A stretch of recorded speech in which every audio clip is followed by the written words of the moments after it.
오늘 저희가 10장 17절부터 25절 말씀을 읽었는데요. 오늘 말씀을 읽으면서 어떤 부분이 눈에 들어오십니까? 우리가 이제 본문에 읽을 때마다 특별히 탁 이렇게 들어오는 것이 있을 수 있잖아요. 느낌 같은 것이 있을 수 있는데요. 제가 오늘 본문을 보면서 탁 느껴지는 것은 뭐냐면 하나님의 말씀이 너무 단호하다는 겁니다. 단호한 하나님의 말씀이 느껴집니다. 그 단호한 말씀이 뭐냐면 유다를 심판하겠다는 거죠. 그래서 우리가 이 전에도 보면 하나님이 유다를 심판하겠다는 말씀을 하지만 그 심판의 포인트를 두기보다는 너희가 이제 내가 경고를 하니까 깨닫고 돌아오라 하는 그 돌아오라는, 그러니까 나는 심판하고 싶지 않아 하는 그 부분이 강조됐거든요. 하지만 오늘은 아니야, 이제 너희들은 안 되겠어, 심판을 받아야 되겠어 라고 그 어떤 그 본 의도보다는 지금 하나님이 어떤 분노하시고 너희들에겐 반드시 심판이 내려질 거야 라는 아주 단호한 심판의 내용이 강조되고 있습니다. 말씀을 볼까요? 17절을 보면요, 에어싸인 가운데 앉은 자여 내 짐꾸러미를 이 땅에서 꾸리라. 이게 뭐예요? 짐 싸라 이거죠. 우리가 이제 뭐 이렇게 집 같은데 이렇게 뭐 할 때도 그렇지만은 직장에서 이렇게 마음에 안 들면 아이 짐 싸 그러잖아. 짐 싸. 에? 끝났어. 짐 싸 이러잖아요. 근데 그 표현을 이 말씀에서 배운 것 같아요. 하나님이 그러시는 거예요. 선지자를 통해서 내 짐 싸라 이거죠. 누구에게? 이스라엘 백성들에게, 유다 백성들에게 내 짐꾸러미를 이 땅에서 꾸리라. 그러니까 이게 아주 짐 싸라는 얘기입니다. 여호와께서 이와 같이 말씀하시되 보라 내가 이 땅에 사는 자를 이번에는 내던질 것이라. 그들을 괴롭게 하여 깨닫게 하려고 하셨느니라. 물론 깨닫게 한다는 그 본 의도는 살아있지만 그러나 너희가 이 땅에 있는 것, 그러니까 다시 말하면 지금 이스라엘 백성들이 이제 바벨론 포로로 가게 되잖아요. 그 포로로 가게 되는 것을 염두에 둔 겁니다. 그러니까 내가 너희를 내던질 것이다 이렇게 말씀하십니다. 그러니까 이제는 이번에는 내던질 것이다. 그러니까 그동안은 좀 봐줬는데 이번에는 알짜롭다. 이번에는 너에게 진짜 이것이 이제 딱 이루어질 것이다. 이렇게 말씀하시는 겁니다. 그러니까 하나님이 이런 심판을 통해서 깨닫게 한다는 그 본 의도는 그대로지만 그러나 지금 강조가 어디예요? 이제는 안 되겠어. 이제는 진짜 너희가 진짜 맞아야 돼 하는 그런 하나님의 단호함이 그 강조되고 있습니다. 그래서 이런 단호함 속에 그들은 어떻게 될 것이냐? 18절 뒷부분 보면요, 그들을 괴롭게 하여 그들을 괴롭게 한다. 너희가 괴로울 것이다 하는 것을 강조하고 있습니다. 그러니까 하나님은 아주 이렇게 몽둥이를 두시면요, 그냥 들었다 하면 세게 드세요. 가볍게 넘어가지 않아요.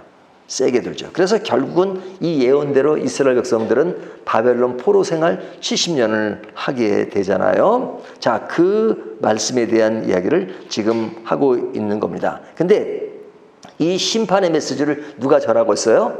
하나님이 직접 전하는 것이 아니라 선지자 예레미야를 통해서 전하고 있잖아요. 그 예레미야를 통해서 전해지고 있는데 그 예레미야는 하나님이 아니죠. 하나님이 아니에요. 사람이에요. 그러니까 그 사람의 모습이 있고 하나님의 말씀을 받아서 전하는 그런 메신저로서의 역할이 있고, 이 두 가지가 존재한 겁니다. 이 두 가지가 존재한다는 것은 뭐예요? 인간의 감정이 살아있다는 거죠. 그러니까 하나님이 말씀하실 때 그 하나님의 말씀을 그대로 전하고자 하는 선지했던 사명의식, 그것도 있지만 그것을 전하면서 느끼는 인간적인 감정이 있단 말이죠. 그 인간적인 감정은 뭐냐면 유다 백성들이나 선지자나 같은 백성이고 그런 인간으로서의 동질감이 있잖아요. 그 동질감에서 느끼는 어떤 한 부분이 있고, 그리고 하나님의 말씀을 가감없이 전해야 되는 그런 선지자의 모습이 있고, 이 두 가지가 겹쳐 있습니다. 자, 이 겹쳐 있는 상황에서 지금 선지자는 그들이 하나님의 심판 아래 있을 때 어떤 모습이 될 것인가 하는 것을 이야기하고 있는데요. 21절을 보면 목자들은 어리석어 여호와를 찾지 아니하므로 형통하지 못하며 그 모든 양떼는 흩어졌도다. 자, 그때 상황에 또 그런 것을 이루는 지금 상황, 뭐 그때나 지금이나 다 그들이 갖고 있는 그런 모습들인데 뭐냐면 여호와를 찾지 아니한다. 누가? 목자들은 어리석어서. 그러니까 신앙적으로 이끌 목자들이 어리석어요. 그리고 그들이 하나님을 찾지 않아요. 그래서 형통하지 못하며 모든 양떼는 흩어졌도다. 그러니까 그 말씀이 제대로 기반되지 않는 양떼들은 흩어진 그런 상황을 이야기한 거잖아요. 그러니까 예레미야 선지자가 그런 상황을 보고 너무너무 마음이 아픈 거예요. 그리고 22절을 보면 들을지어다 북방에서부터 크게 떠드는 소리가 들리니 유다 성읍을 항폐하게 하여 승랑이가 거처가 되게 하리로다.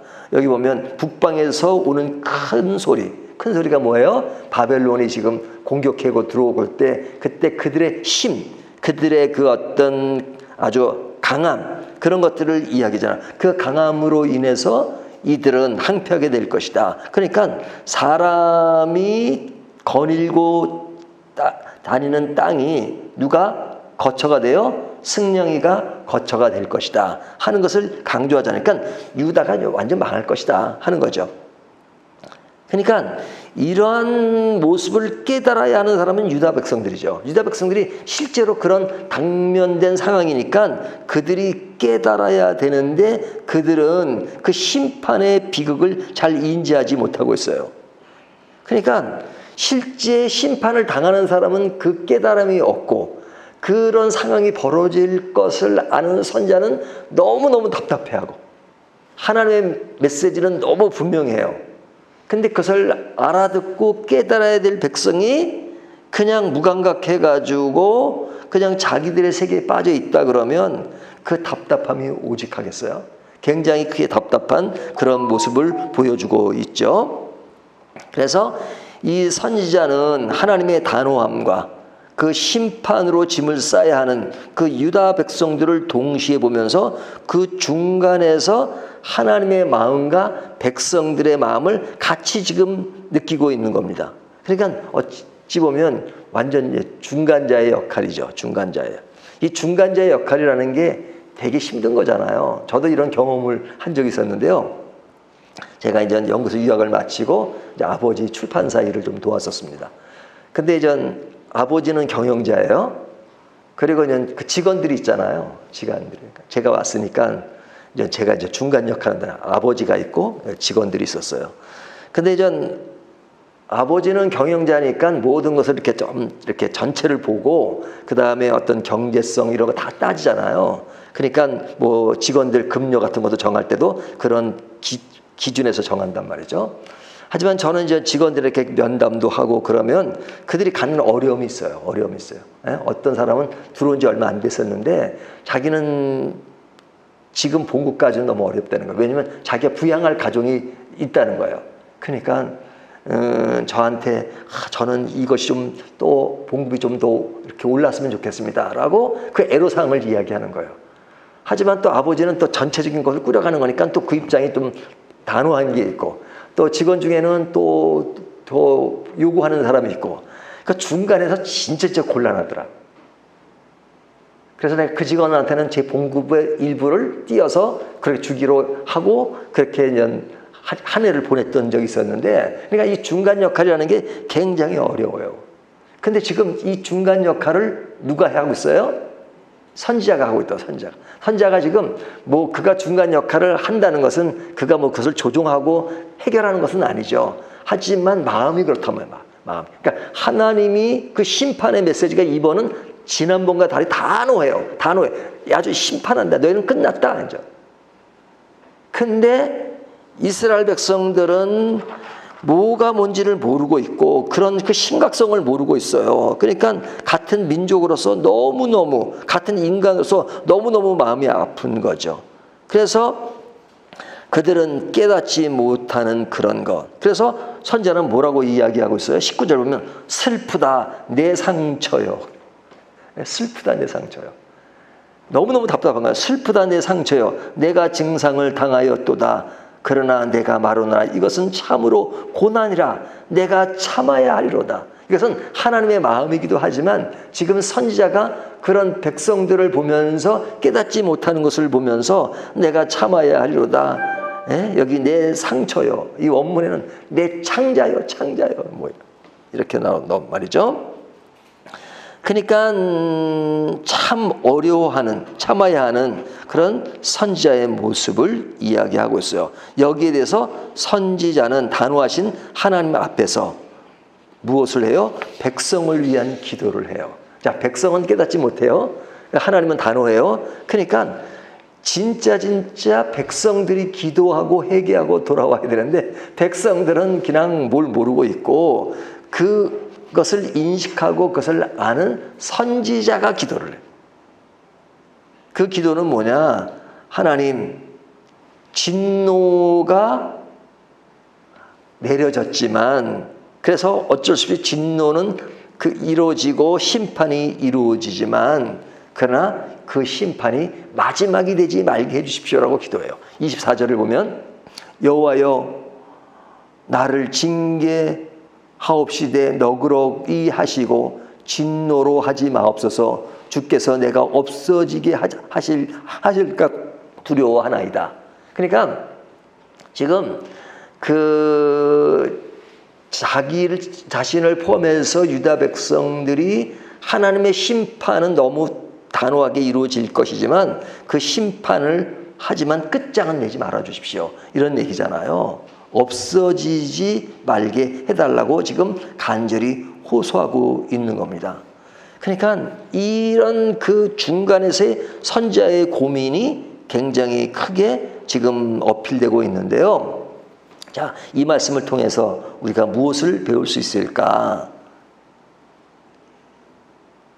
인간이 깨닫게 하기 위해서 어마한 매를 드시는 하나님의 그 강한 그 몽둥이, 이런 것들이 잘 드러나고 있죠. 하나님은 때리시면 세게 때린다. 오늘 교훈 중에 하나가 하나님은 때리면 세게 때린다 하는 것, 생각하는 것 하나 필요하고요.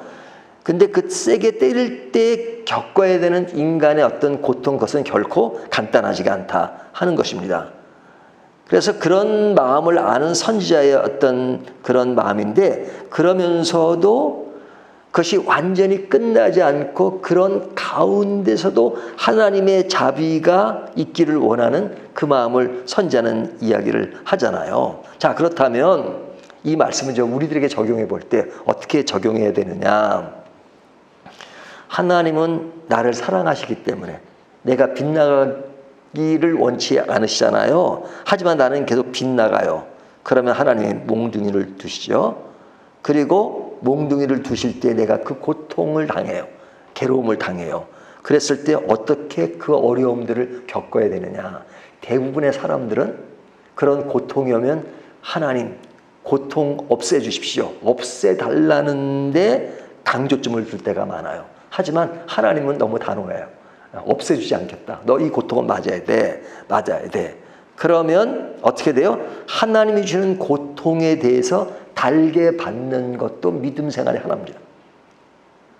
나에게 오는 고통, 하나님이 주신 징계가 있다면 그것은 달게 받는 것, 그것은 우리들이 각오해야 될 문제라요. 그러니까 우리들의 잘못은 용서받아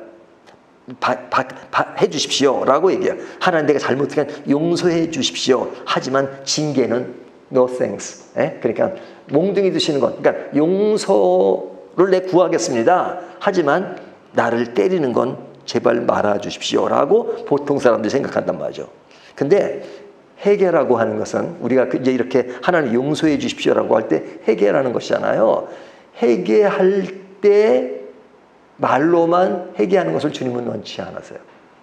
행동으로 전환되는 것 당연하죠. 하지만 그 중간 과정이 있어요. 그것이 뭐냐면 내가 용서받는 그래서 그 용서받는 과정에서 겪어야 되는 많은 징계 그런 것이 있을 때 나에게 오는 수치심 같은 것이 있어요. 수치심. 그 수치심에 대해서 하나님 이 수치심은 없애 주십시오. 그것이 아니라 그 수치심을 당연히 받아들이고 그것에 대해서 그냥 각오할 수 있는 것. 이것이 회개의 한 모습이에요. 그러니까 용서해 주세요. 잘못했으면 다 좋습니다. 하지만 몽둥이는 들지 마시고 수치는 당하게 하지 마십시오. 그거는 너무너무 큰 욕심이죠. 왜? 그런 수치와 이런 것을 통해서 하나님은 깨닫기를 원하시는데요. 그러니까 하나님과 우리의 관계가 아니더라도 사람과 사람에게 잘못을 했을 때, 잘못을 때 내가 이 잘못을 시인하면 그것으로 인해서 굉장한 수치를 당하고 창피함을 당해요. 하지만 그것을 당할 줄 아는 용감함이 필요해요. 용감함이란 말도 너무 좀 아름답게 미화시킨 말이에요. 당연히 받아야 되는 거야. 하지만 그 수치심에 대해서 그냥 당당하게 받을 각오를 하는 것, 이것이 회개하는 사람의 한 요소이기도 해요. 근데 그거는 안 하려고 그래요.